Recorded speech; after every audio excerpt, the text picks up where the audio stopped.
Ini banyak kan juga dari kalangan ketua umum partai politik, kemudian juga menteri di era Joko Widodo, Ma'ruf Amin. Nah kalau hari ini untuk posisi wakil menteri atau calon wakil menteri dan kepala badan ini nampaknya lebih banyak diisi oleh kalangan profesional, kemudian juga ada para relawan juga yang pada saat itu memenangkan Prabowo Subianto dan Gibran Rakabuming Raka. Sebenarnya apa pandangan dari dua hal yang terjadi selama 2 hari ini untuk pemanggilan calon menteri dan juga calon wakil menteri? Kita akan tanyakan ke Mas Gun-Gun Herianto.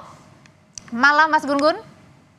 Selamat malam, Audrey. Ya, Mas Gun, ini kan kalau kita lihat apa yang terjadi selama 2 hari ini, kalau kemarin untuk calon-calon menterinya, banyak kan yang hadir adalah menterinya Pak Jokowi dan Pak Ma'ruf ya. Kemudian juga ada ketua umum partai politik di sana. Tapi kalau hari ini rasa-rasanya ini hampir 50 lebih begitu yang diisi dari calon wakil menteri maupun kepala badan, banyak diisi kalangan profesional, ada juga ketua relawan ya yang memenangkan Prabowo Gibran. Sebenarnya apa nih yang dilihat dari dua unsur ini antara calon menteri, calon wakil menteri dan juga kepala badan, Mas Gun?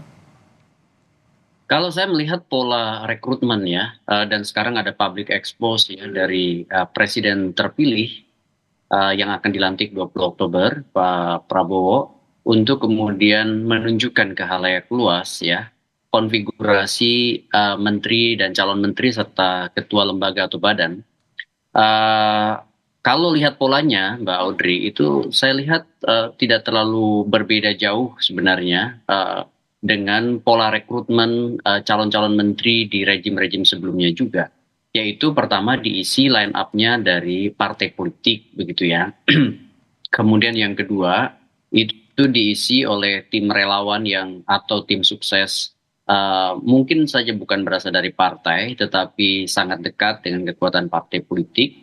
Ya, itu yang mungkin sejumlah nama juga kita bisa sebut. Kemudian yang ketiga, kelompok teknokrat profesional ya yang kemudian berasal dari akademisi maupun punya pengalaman korporasi.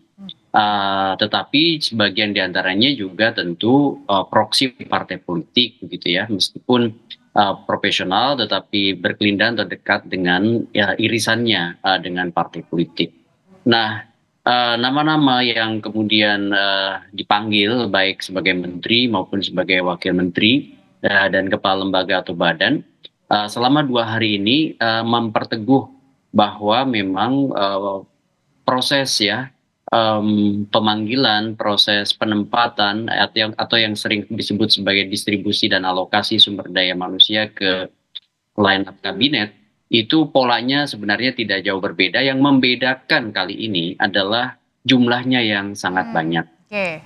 Kalau dihitung-hitung itu total-total bisa seratusan ya jumlah calon menteri, wakil menteri, kepala badannya itu ya, Mas Ya, Gun? menteri aja bisa 48, 49 seingat saya yang kemarin yang dipanggil ya. Kemudian wamen ada beberapa kementerian yang diproyeksikan punya 2 wamen seperti Kementerian Luar Negeri ya, ada urusan uh, Islam dan Timur Tengah misalnya ya, ada Eropa dan Amerika. Ini tentu juga di sisi kementerian-kementerian lain. Jumlah wamen kali ini dari awal positioning kabinet Pak Prabowo itu jumlahnya banyak sekali. Saya melihat konfigurasi ini tidak bisa lepas dari 2 aspek. Pertama aspek idealitas keinginan Pak Prabowo, yang kedua aspek realitas politik yang memang menunjukkan warna power sharing yang begitu kental gitu ya. Saya lihat yang kedua dulu, power sharing. Kita lihat aja hampir rata-rata yang dipanggil itu menunjukkan wajah betapa kompleksnya memang memelihara keseimbangan politik ya di antara kekuatan-kekuatan yang ada, terutama yang ikut berperan dalam proses koalisi baik di saat Baratnya ini yang turut berperan memenangkan Prabowo Gibran ya? Ya betul, dan Mbak Audrey tahu bahwa koalisi di Indonesia berjalan 2 tahap ya. Koalisi kandidasi dan pada saat proses kandidasi pengusunan dan koalisi dalam pembentukan pemerintahan.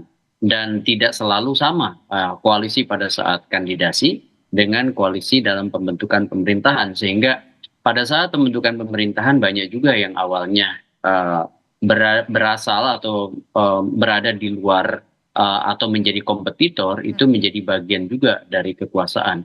Dan sekarang kita lihat misalnya posisi PKB, ya kan, yang ikut serta juga, ya ada delegasinya juga atau representasinya, seperti Abdul Qadir Karding ya, kemudian juga Caimin dipanggil. Kemudian juga kita bisa lihat di Wamen, pemanggilan Wamen tadi ada Pak Mardiono, entah itu sebagai Wamen, entah itu kepala lembaga, ya. Dan tentu kita tahu bahwa PKB dan P3 pada saat Pilpres lalu berbeda kongsi. Iya. Belum lagi ya tim relawan, tim sukses ya seperti Projo, Oke. dan juga tentu circle-nya Pak Jokowi yang kita sama-sama tahu kemarin ada 16 menteri yang pernah membantu Pak Jokowi. Jadi kalau di sini benar-benar memang terlihat keberlanjutan dalam artian orang-orangnya juga berlanjut ya, Mas Gun ya? Ya, betul sekali.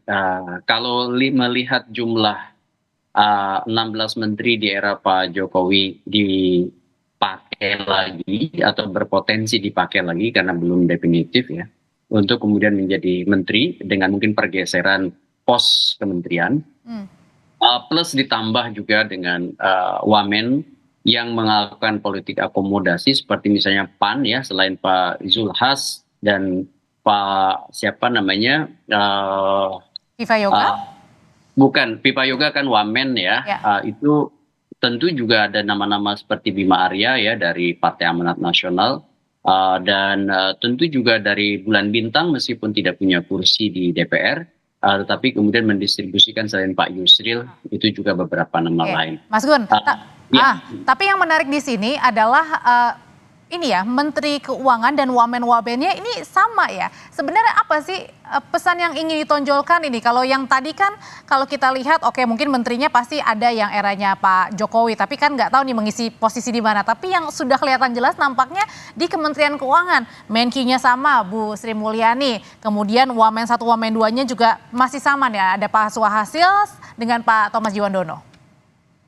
Sebetulnya tidak mengagetkan ya, karena prakondisi, terutama karena kalau kita melihat ya proyeksi politik anggaran Pak Prabowo, rasa-rasanya saya membaca pesan waktu ada memasukkan Wamen di penghujung periode Pak Jokowi, ini prediksi saya adalah penyiapan backbone ya, terutama untuk mendukung politik anggaran Pak Prabowo. Masuknya misalnya 2 orang Wamen sekaligus. Nah pada saat itu tanda tanyanya adalah apakah akan menggantikan Bu Sri Mulyani atau memperkuat ya Bu Sri Mulyani di eranya Pak Prabowo. Ternyata yang terkonfirmasi adalah yang kedua.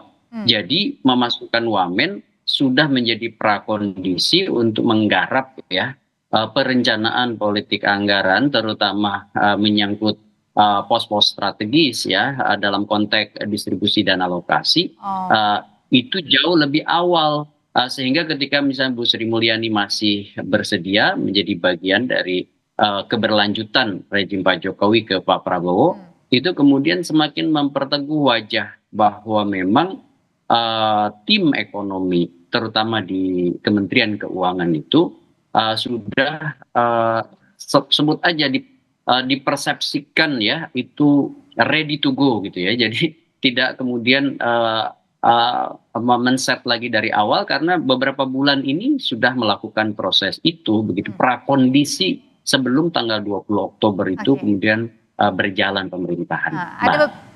Mas Gun, ada beberapa nama relawan yang mendukung Pak Prabowo juga ya pada saat kemarin ini berkontestasi.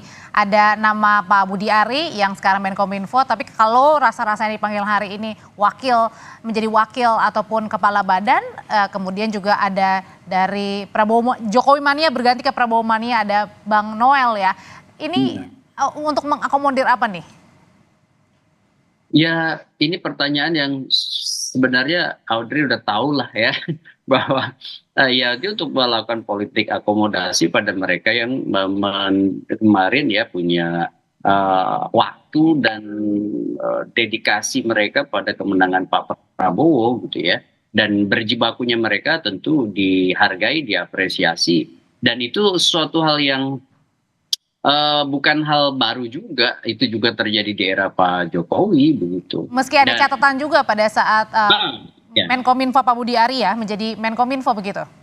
Nah, betul ya. Memang kan banyak sekali problem kemarin di Kominfo dan memang portofolio Pak Budi Ari tidak cocok di Kementerian Komunikasi dan Informatika. Mungkin saya lihat berpotensi untuk digeser ke pos lain ya. Bisa saja lembaga atau badan karena dari menteri menjadi wamen rasa-rasanya sesuatu yang aneh ya. Kan sekarang sudah jadi menteri.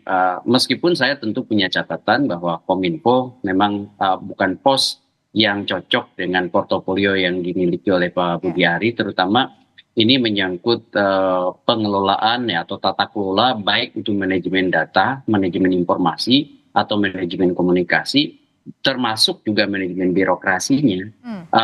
Hal ini tentu kita bisa lihat dari beberapa paradoks ya komunikasi yang mengemuka kemarin di era kepemimpinan Pak Budi Ari di Kominfo. Ya mungkin ya itu juga jadi pertimbangan kenapa kemudian Menkominfo itu rumors atau kemudian informasi yang berkembang ya yang belum tentu definitif itu dipindah ke Partai Golkar, dalam konteks ini misalnya Mutia Hafid yang banyak menangani Komisi 1 ya.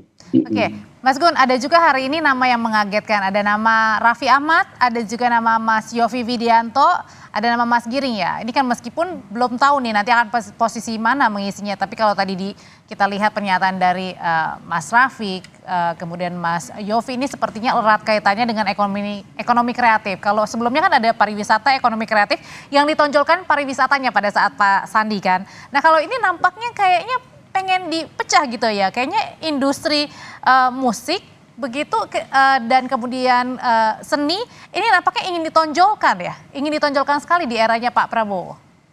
Ya memang ada kebutuhan strategis kalau itu ya, bahwa pariwisata dan ekonomi kreatif itu butuh pengelolaan yang sama-sama kuatnya, bukan satu lebih tinggi dibanding yang lain. Ya, jadi pariwisata dengan beragam destinasi dan tentu bukan hanya sekedar tempat ya, tapi juga tata kelola yang saya maksud. Itu tidak mudah ya, dibutuhkan kepiawaian, komitmen, jaringan. Plus ya, ekonomi kreatif itu kan sekarang menjadi sebenarnya di berbagai dunia, Ya. di berbagai negara di dunia itu menjadi salah satu trigger ya naik kelasnya ya ekonomi sebuah negara dengan mengelola ekonomi kreatif dari Ya. hulu ke hilir dengan sangat baik. Cuman persoalan orang dengan portofolionya tentu juga harus dipertimbangkan, tidak sekedar coba-coba memasang orang. Kenapa? Karena birokrasi itu juga hal yang unik ya. Itu punya culture-nya sendiri ya. Mulai dari Baik. mengelola SDM dengan pengalaman sebagai birokrat ASN di kementerian, tentu berbeda mengelola pengelolaannya dengan sumber daya manusia di korporasi yang dimiliki oleh dirinya sendiri. Oke. Nah itu juga mungkin perlu jadi catatan bagi Raffi Ahmad atau mungkin juga Mas Yofi, Oke. keunikan birokrasi terutama dalam mengelola sumber daya manusia yang ASN sebut saja ya, Ya. dengan Itu juga beragam berbeda ya Mas kompleksitas. Gun ya dengan mereka Iya. yang saat ini punya apa ya, sudah punya ibaratnya sudah punya usaha sendiri gitu ya. Baik, oke Mas Gun, tapi yang pasti adalah setelah hari ini dan kemarin ini calon menteri, calon wakil menteri, calon kepala badan juga sudah dipanggil. Besok rencananya memang ada pembekalan dan kita masih menunggu apakah ada nama kejutan lagi yang akan mengisi posisi menteri, calon menteri ataupun calon wakil menteri atau calon kepala badan. Kita tunggu selalu begitu ya. Terima kasih Mas Gun Gun Herianto, Direktur Eksekutif The Political Literacy Institute yang sudah berbagi pandangan di Breaking News Kompas TV. Salam sehat Mas Gun. Salam